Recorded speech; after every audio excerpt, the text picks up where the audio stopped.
Hello everyone, today in this video I'm going to show you how to connect ManyChat with n8n. Let's get started. Open up n8n, log into your account. Once you've logged in, click on create workflow, and then once you're here on the create workflow page here, click on the plus icon which is on your top right, and then in the search box search for HTTP, and then click on HTTP request. Select it, and then you'll get to this page here. And then the method, you can choose the method based on your use case. So what you want to do with it. So for example, leave it as get. So click on URL. The URL is your URL of your ManyChat account. So go to your ManyChat account, login, and then you can use your URL from here, the ManyChat. So just get it from there and then go back, paste it. It's fine. Okay.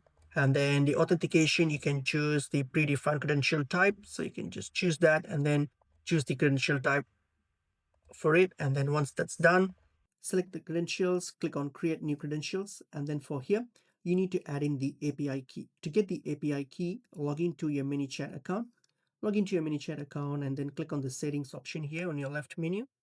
And then from there, scroll down here all the way down, then you will see API under extensions. Click on API. And then this will get to this page here. So click on generate your API key here. So this will generate your API key. Once you've generated it, all you have to do is paste it here, hit on save. Okay. Once that's done, click on execute step, and then you can go back to the Canva. So if you go back to the canvas here, your connection would have been done now. All you have to do is you can click on execute workflow to test it. That's basically pretty much it is.